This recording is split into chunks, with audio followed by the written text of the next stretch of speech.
அனைவருக்கும் வணக்கம். இங்கிலாந்து நாட்டிலே ஒரு மன்னன் இருந்தான்.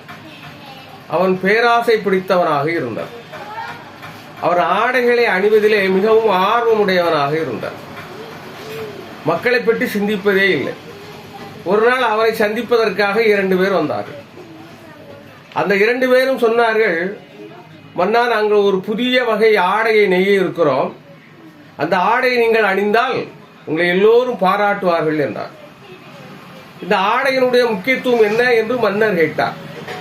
அந்த 2 பேரும் சொன்னார்கள், நாங்கள் நெய்கிற ஆடை யாருடைய கண்ணுக்கும் தெரியாது, அறிவாளிகளுடைய கண்ணுக்கு மட்டுமே தெரியும் என்றார். மன்னருக்கு மிக சந்தோஷம்.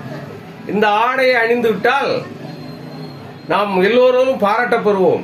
இந்த ஆடை கண்ணுக்கு தெரியாதவர்கள் பல பேர் இருப்பார்கள், அவர்களை நாம் முட்டாள் என்று எளிதாக அடையாளம் கண்டுவிடலாம் என்று மன்னர் நினைத்து அந்த ஆடையை நெய்வதற்கு அவன் உத்தரவிட்டான்.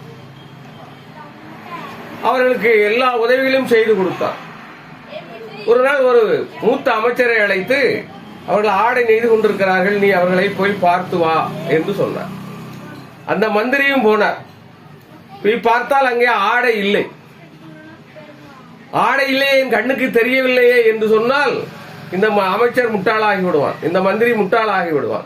எனவே அவன் என்ன செய்வது என்று யோசித்து அவன், ஆஹா, இந்த ஆடை என்ன அருமையாக இருக்கிறது என்று அவன் சொன்னான்.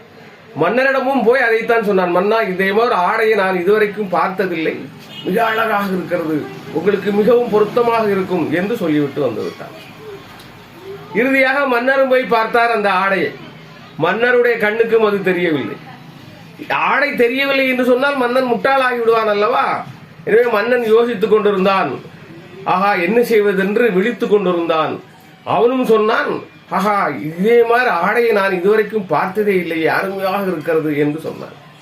உடனே இந்த 2 பேரும் மன்னனிடத்திலே சொன்னார்கள், மன்னா, இந்த ஆடையை அணிந்து கொண்டு நீங்கள் ஊர்வலமாக செல்ல வேண்டும் என்று.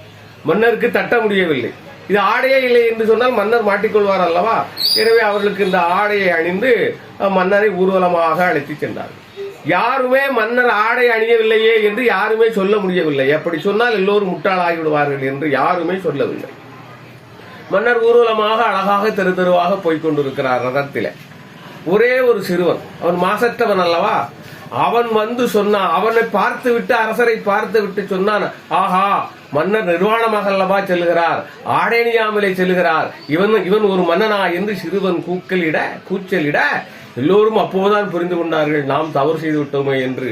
அப்போதுதான் எல்லோரும் சேர்ந்து கூச்சலிடுகிறார்கள். மன்னன் தன்னுடைய ஆடை இல்லாமல் செய்வதை மன்னன் பார்க்கிறான். வெட்கி நாணம் கொள்கிறான். அரண்மனையை நோக்கி நடந்தே ஓடுகிறான். மக்கள் எல்லோரும் மெய்மறந்து அப்படியே நின்று கொண்டிருக்கிறார். நன்றி.